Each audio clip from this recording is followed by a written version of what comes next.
گزشتہ چند برسوں کے دوران بھارت میں مذہبی کشیدگی، نسلی تعصبات اور فرقہ وارانہ تشدد کے واقعات میں اضافے نے انسانی حقوق کی عالمی تنظیموں، بین الاقوامی مبصرین اور سیاسی تجزیہ کاروں کو شدید تشویش میں مبتلا کر دیا ہے۔ متعدد رپورٹس میں یہ بتایا گیا ہے کہ مذہبی اقلیتوں، بالخصوص مسلمانوں اور عیسائیوں کے خلاف نفرت انگیز بیانات، ہجوم کے تشدد اور امتیازی اقدامات میں نمایاں اضافہ دیکھا گیا ہے۔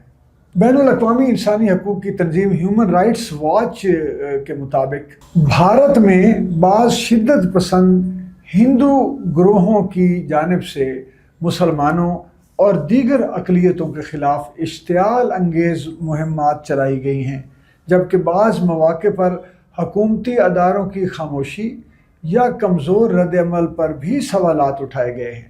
تنظیم کے مطابق کئی ریاستوں میں مذہبی جلوسوں، عبادت گاہوں اور اقلیتی آبادیوں کے خلاف پرتشدد واقعات رپورٹ ہوئے ہیں۔ اسی طرح ایمنسٹی انٹرنیشنل نے اپنی دستاویزات میں اس امر کی نشاندہی کی ہے کہ بھارت میں اظہار رائے، مذہبی آزادی اور اقلیتوں کے تحفظ سے متعلق خدشات میں بے پناہ اضافہ ہوا ہے۔ تنظیم کے مطابق بعض علاقوں میں مسلمانوں کے گھروں اور کاروباروں کے خلاف کارروائیاں اور ہجوم کے تشدد کے واقعات عالمی سطح پر توجہ حاصل کرتے رہے ہیں۔ بین الاقوامی خبر رساں ادارے رائٹرز کے مطابق بھارت کے مختلف شہروں میں مذہبی فسادات، جلوسوں کے دوران جھڑپوں اور نفرت انگیز تقاریر کے بڑھتے ہوئے رجحان کو ریکارڈ کیا گیا ہے۔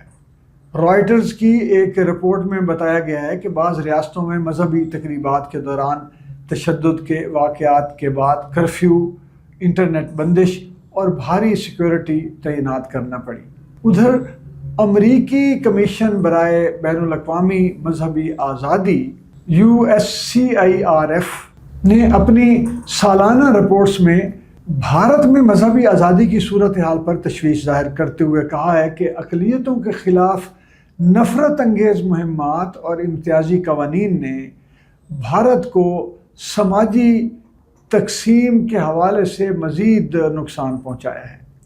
سیاسی تجزیہ کاروں کے مطابق بھارت میں بڑھتی ہوئی مذہبی پولرائزیشن صرف سماجی مسئلہ نہیں رہی، بلکہ اس کے اثرات سیاست، میڈیا، تعلیم اور داخلی سلامتی تک پھیل چکے ہیں۔